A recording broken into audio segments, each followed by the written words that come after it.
Once, in a peaceful countryside village, there lived a young man born into wealth and comfort.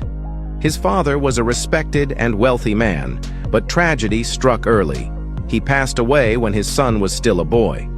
Though the father left behind great riches, the young man lacked the maturity and wisdom to manage it. Slowly but surely, he wasted it all. Now poor and hopeless, the man wandered the village in frustration, beating his chest and crying out, "What kind of cruel fate is this? My father gave me everything, yet I have nothing." He blamed destiny, never realizing that it was his own carelessness and choices that had brought him to this state. One day, a wise man passing by saw the young man crying and said gently, "The way you blame fate, it's that very bitterness that shattered your luck. If you truly want your fortune back, you must bring your fate back with you. When your fate returns, so will your wealth and happiness." The young man thought the wise man was mad. Bring back my fate? What does that even mean? Still, the words haunted him. That night, he had a strange dream. In it, a man who claimed to be his fate appeared, angry, frustrated, and beating his own chest, blaming the boy for everything that went wrong.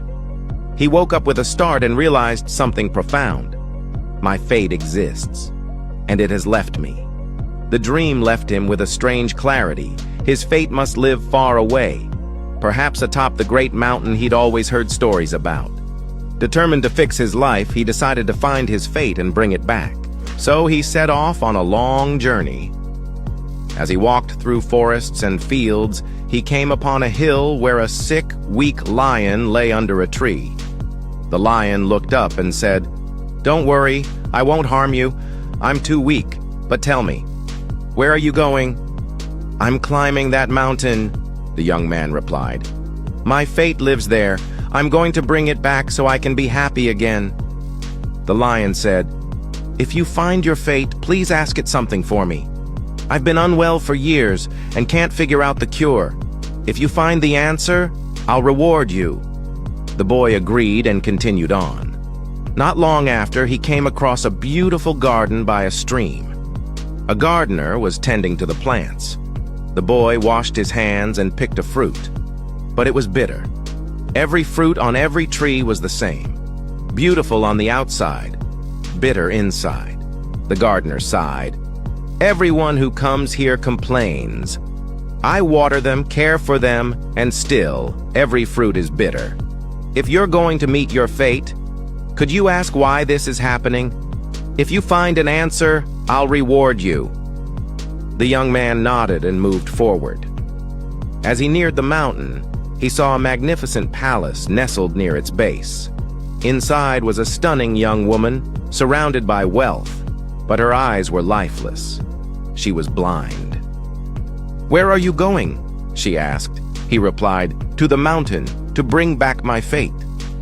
"Then ask your fate something for me too," she said. "I have everything, beauty, riches, comfort, but I cannot see. Why am I blind? If you return with an answer, I'll reward you." The young man agreed and climbed the mountain. At the very top, to his amazement, he met a man who said, "Yes, I am your fate." The young man bowed and pleaded, "Please, come back with me. Ever since you left, my life has fallen apart." His fate looked at him and said, "I can't go with you directly, but go ahead. I'll follow behind you." The young man was overjoyed. Before leaving, he asked the questions on behalf of the lion, the gardener, and the blind girl.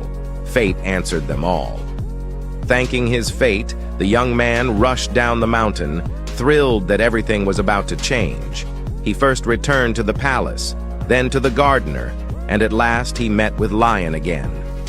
The lion looked up. "How was your journey? Did you meet your fate? Did you ask my question?" The boy smiled.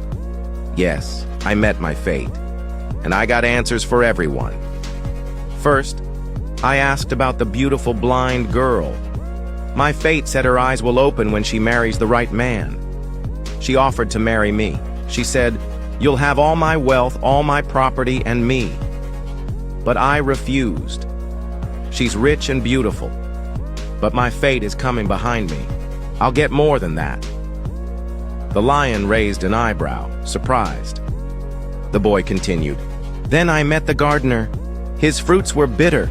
My fate said his land has gold buried under it. He should dig it up, use it to fertilize the soil, and water it from another spring. His fruits will become sweet. He was so happy, he told me to wait. He would give all the gold to me. But again, I refused. Why wait? My fate is coming. I'll become even wealthier."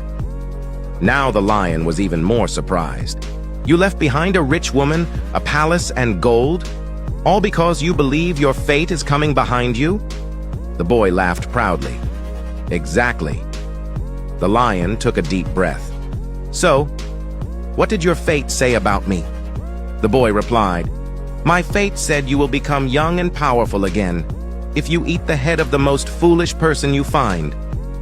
The lion slowly stood up. His eyes sharpened. He said, "Even though I am old and weak, I have never met a more foolish man than you."